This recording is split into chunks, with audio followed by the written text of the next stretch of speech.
हमने पिछले काफ़ी सारे सेशंस में जावा के बेसिक्स को स्टडी किया है। जावा क्या है, उसकी हिस्ट्री, किस प्रकार से उसको प्रयोग किया जाएगा, ये सारी जानकारी हमने पिछले सेशंस में ली। इस सेशन में देखेंगे प्रैक्टिकल रूप में जावा को किस प्रकार से आप डाउनलोड कर सकते हैं और किस प्रकार से उसे इंस्टॉल कर सकते हैं। तो आइए शुरू करते हैं। हमारे पास यहाँ गूगल में मैंने जावा डाउनलोड के नाम से सर्च किया है। आप देखेंगे कि सबसे पहले जावा का प्रयोग करने के लिए आपको जावा डाउनलोड करनी पड़ेगी और फिर उसे इंस्टॉल करना पड़ेगा। यहाँ पे हमने गूगल में जावा डाउनलोड टाइप करके सर्च किया है, तो आपके पास काफ़ी सारे रिजल्ट्स आ जाएंगे जिसके साथ आप जावा डाउनलोड कर सकते हैं। यहाँ पे मैं डाउनलोड फ्री जावा सॉफ्टवेयर को अलग टैब में खोल देता हूँ, तो यहाँ से आप agree and start free download कर सकते हैं। इसके अतिरिक्त मैं दूसरा एक लिंक और है जावा ऐसी डाउनलोड्स ओरेकल टेक्नोलॉजी नेटवर्क के साथ, मैं इसको अलग टैब में खोल देता हूं, तो आप यहां से भी इसे डाउनलोड कर सकते हैं। मैं इसे ओरेकल की साइट से डाउनलोड करता हूं। हमने जानकारी ली थी कि जावा इस वक्त ओरेकल का एक प्रोडक्ट है और इसलिए ओरेकल की वेबसाइट पे अवेलेबल है। जब भी आप यहाँ पे ओरेकल की वेबसाइट जावा डाउनलोड्स के लिए खोलेंगे तो यहाँ पे जावा का जो लेटेस्ट वर्जन डाउनलोड का होगा वो अवेलेबल हो जाएगा। यहाँ यदि आप देखें तो जावा ऐसी डाउनलोड अर्थात यहाँ पे स्टैंडर्ड एडिशन के डाउनलोड अवेलेबल हैं। आपको केवल यहाँ से जावा डाउनलोड करनी है। इसके अतिरिक्त मैं आपको बता दूं कि नेटबीन्स इंटीग्रेटेड डेवलपमेंट एनवायरनमेंट है, अर्थात जिसमें जावा इंस्टॉल करके कार्य किया जा सकता है। इसको भी आप यहाँ से डाउनलोड कर सकते हैं। हालांकि इस सीरीज़ में हम नेटबीन्स का इस्तेमाल नहीं करेंगे, आईडी के रूप में हम एक्लिप्स का यूज़ करने वाले हैं और उसकी डाउनलोडिंग की जानकारी हम अगले सेशन में लेने वाले हैं। लेकिन यहाँ पे अभी हम जावा डाउनलोड की बात करते हैं। जावा डाउनलोड करने के लिए आप केवल क्लिक करें यहाँ पे, आपके पास यहाँ काफ़ी सारे डाउनलोड्स की जानकारी उपलब्ध हो जाएगी, जिसमें यदि मैं यहाँ नीचे की तरफ देखूँ, जावा ऐसी डेवलपमेंट किट का जो लेटेस्ट वर्जन है, जो यहाँ पे अभी रिकॉर्डिंग करते समय 8U131 है, यहाँ से मैं इस लाइसेंस को एक्सेप्ट करके डाउनलोड कर सकता हूँ। मैं इसे यहाँ से एक्सेप्ट कर देता हूँ। यहाँ आपके पास काफ़ी सारे वर्जन है जावा को डाउनलोड करने के। अब यहाँ पे मैं आपको ये बता दूँ कि यदि आप 32 बिट इस्तेमाल करते हैं तो जावा का अलग वर्जन आपको डाउनलोड करना पड़ेगा, और यदि आप 64 बिट विंडो का प्रयोग करते हैं तो अलग वर्जन डाउनलोड करना पड़ेगा। इसके अतिरिक्त यदि आप विंडोज़ के अलावा अन्य कोई ऑपरेटिंग सिस्टम प्रयोग करते हैं जैसे लाइनक्स, सोलरिस या मैक, इनके लिए भी आपको अलग से जावा का अवेलेबल वर्जन डाउनलोड करना पड़ेगा।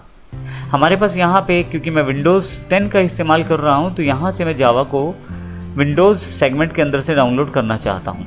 यहाँ आपके पास दो ऑप्शन और दिए गए हैं, विंडोज़ 64, विंडोज़ 86। यहाँ विंडोज़ 64 का अर्थ 64 बिट से है, जबकि 86 का अर्थ 32 बिट से है। अगर आपकी विंडोज़ 64 बिट है तो आप 64 बिट डाउनलोड कीजिए, और यदि आपकी विंडोज़ 32 बिट ऑपरेटिंग सिस्टम है तो यहाँ से आप 86 को डाउनलोड कीजिए। ये देखने के लिए कि आपका जो विंडोज़ है वो कौन से बिट का है, इसके लिए आप यहाँ स्टार्ट बटन पे राइट क्लिक करें यदि आप विंडोज़ 10 इस्तेमाल कर रहे हैं तो, और यहाँ सिस्टम पे क्लिक करें। यदि आप ऊपर की तरफ देखें तो आपको सिस्टम कॉन्फ़िगरेशन में जानकारी दी जाएगी सिस्टम टाइप की, जो यहाँ पे आपको जानकारी दे रहा है कि आपका जो ऑपरेटिंग सिस्टम है वो 64 बिट का ऑपरेटिंग सिस्टम है। मैं यहाँ से अभी इसे क्लोज कर देता हूँ। अगर यहाँ 32 बिट लिखा आता है तो आप इसे 32 बिट वाले वर्जन को डाउनलोड कर सकते हैं। यदि आप विंडोज़ 7 का इस्तेमाल कर रहे हैं तो उसमें आप यहाँ माई कंप्यूटर आइकॉन पे आएँ, राइट क्लिक करें और यहाँ से प्रॉपर्टीज़ को क्लिक करते हैं। जैसे आप प्रॉपर्टीज़ को क्लिक करेंगे आपके पास यहाँ पे बहुत सारी इन्फॉर्मेशन आपकी विंडोज़ के बारे में खुल जाएगी, जहाँ से आप सिस्टम टाइप देख सकते हैं। 64 बिट ऑपरेटिंग सिस्टम जो आपका है उसकी जानकारी आप यहाँ से ले सकते हैं। यदि यहाँ पे 32 बिट ऑपरेटिंग सिस्टम दिखाता है तो आपको जावा का जो 32 बिट वर्जन है उसको डाउनलोड करना है, लेकिन यदि 64 बिट वर्जन दिखाता है ऑपरेटिंग सिस्टम का तो आपको जावा का 64 बिट बेस्ड डाउनलोड करना है। तो आइए देखते हैं अब किस प्रकार से हम डाउनलोड कर सकते हैं। सिंपल है, आप यहाँ से अपनी सिस्टम के अकॉर्डिंग डाउनलोड को क्लिक करें। जैसे मेरे पास 64 बिट सिस्टम है तो यहाँ मैं डाउनलोड पे क्लिक कर देता हूँ। जैसे आप डाउनलोड क्लिक करेंगे आपके पास एक डाउनलोड अवेलेबल हो जाएगा शुरू होना। तो यहाँ पे मेरे पास एक डाउनलोडिंग हो गई है शुरू। क्योंकि मैंने पहले से इसे डाउनलोड करके रख लिया है तो मैं इसको डायरेक्टली वहीं ले चलता हूँ।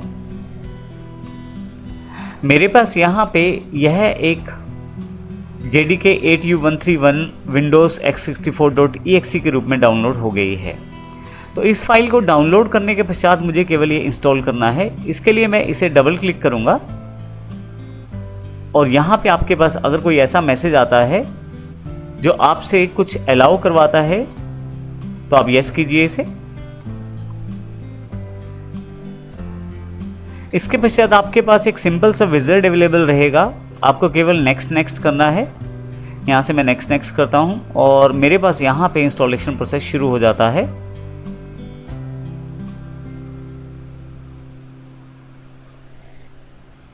ऑटोमेटिकली जो जावा डाउनलोड होगा उसमें अपडेट भी शामिल रहेगा, उसमें किसी तरह की अपडेशन की रिक्वायरमेंट रहेगी तो वो भी ऑटो इंस्टॉल हो जाएगी।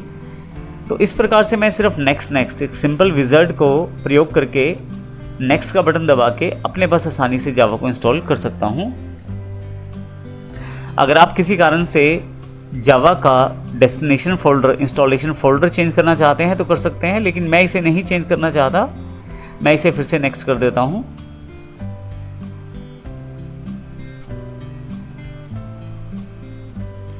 यहाँ पे जावा इंस्टॉल करते समय जावा अपने बारे में कुछ जानकारी आपको देता रहेगा। जैसे यहाँ पे जानकारी मेरे सामने है, 3 बिलियन से ज़्यादा डिवाइसेस जावा पे आज की डेट में प्रयोग हो रही हैं। इस कारण से जावा जो है नंबर 1 डेवलपमेंट प्लेटफॉर्म बन चुका है।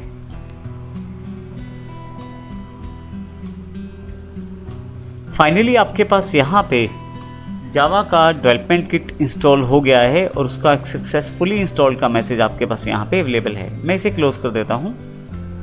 यदि आप देखना चाहें तो यदि आप यहाँ से अपने सी ड्राइव में आएँ और प्रोग्राम फाइल्स में जाएं तो आप देखेंगे यहाँ पे एक जावा का फोल्डर बन चुका है जिसमें जावा की इंस्टॉलेशन फाइल्स को यहाँ पे रख दिया गया है। JDK में आपके पास काफ़ी सारी इंस्टॉलेशन फाइल्स और फोल्डर हैं जिनको अभी प्रयोग किया गया है। यदि आप बिन में आ जाएं तो आपके पास काफ़ी सारी EXEs जो जावा में प्रयोग होने वाली हैं, जिनमें जावा और जावा C 2 मुख्य रहेंगी जिनका प्रयोग हम अभी करेंगे भी।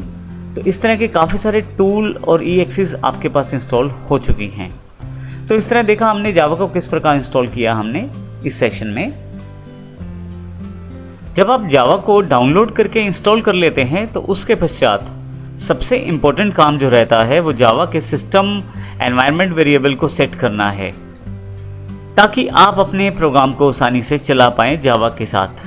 इसके लिए हम आने वाले सेशन में देखेंगे किस प्रकार हम सिस्टम एनवायरनमेंट वेरिएबल्स को सेट कर सकते हैं ताकि हम अपने जावा प्रोग्राम्स को आसानी से चला पाएं। धन्यवाद।